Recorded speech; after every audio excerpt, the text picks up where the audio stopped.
और प्रशांत जी बताइए, इस बार बिहार की राजनीति पे क्या विचार है आपका? बिहार की राजनीति पे मूलतः सिर्फ मेरा ही विचार हो ये जरूरी नहीं है, लेकिन मैं बिहार के सभी जनता जनार्दन से आग्रह करूंगा कि आप सब अपना विचार इस बार स्वच्छंद रूप से प्रकट कीजिए, क्योंकि बिहार की जो मूल धरती है वह ऋषि मुनियों के द्वारा प्रदत्त एक विधि व्यवस्था के द्वारा संचालित बहुत ही पावन भूमि रही है। लेकिन इसके स्टेटस को नेताओं के द्वारा खराब कर दिया गया और आज के डेट में बिहार से बाहर बिहार के लोगों को प्रताड़ित करके गलत भाव से दृष्टि से देखा जाता है। और तो इसलिए इस बार सत्ता परिवर्तन होना अनिवार्य है। नीतीश जी ने अपने प्रथम कार्यकाल में वस्तुतः निश्चित तौर पे बिहार के लिए अच्छा काम करने का प्रयास किया था, लेकिन जितनी बार उनको जो मौकाएं मिली उस मौका का सदुपयोग न करके दल बदलू और अलग अलग स्टेटस को अपने ऊपर ताज के तरह ढोकर चलने वाले नीतीश बाबू को उनके द्वारा किए हुए पाप, और पाप क्या है कि बिहार को आज तक पिछड़ा स्टेटस में उनकी वजह से बना रह गया है।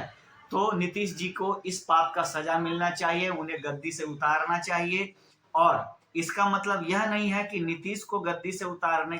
के पीछे फिर आप जा करके कांग्रेस, राजद जैसी ऐसी कुकृत विचारधारा वाली पार्टी को आप वोट दे दे जो कि पुनः समाज को कहीं ना कहीं कभी आरक्षण के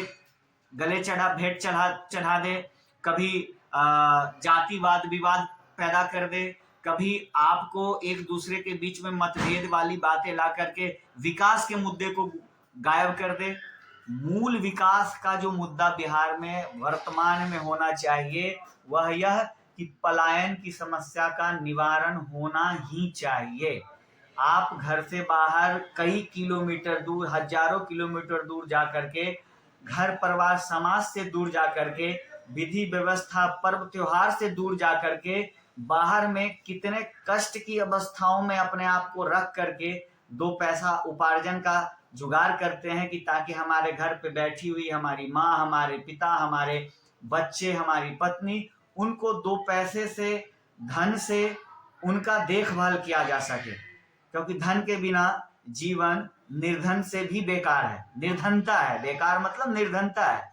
निर्धनता का मतलब जीवन की उपयोगिता, जिससे जीवन सही से जिया जा सके वह उपयोगिता ही नहीं है, तो आप किस प्रकार से जीवन को सही से जिएंगे? तो इसमें सरकार दोषी है और जनता भी तब तक दोषी है जब तक वह सही चयन न करे। तो इस बार बिहार में नया परिवर्तन होना चाहिए और नए परिवर्तन का बिगुल फूकने वाला, शंख वादन करने वाला एक पार्टी रूप में जो नए प्रकार से आई है जन स्वराज, उसके विधि व्यवस्था में सभी लोग बढ़ चढ़कर हिस्सा ले और वोट के दिन कांग्रेस, जदयू, बीजेपी या किसी अन्य पार्टी, राजद, किसी भी पार्टी के बहकावे में ना आकर, इमोशनल ब्लैकमेल ना होकर,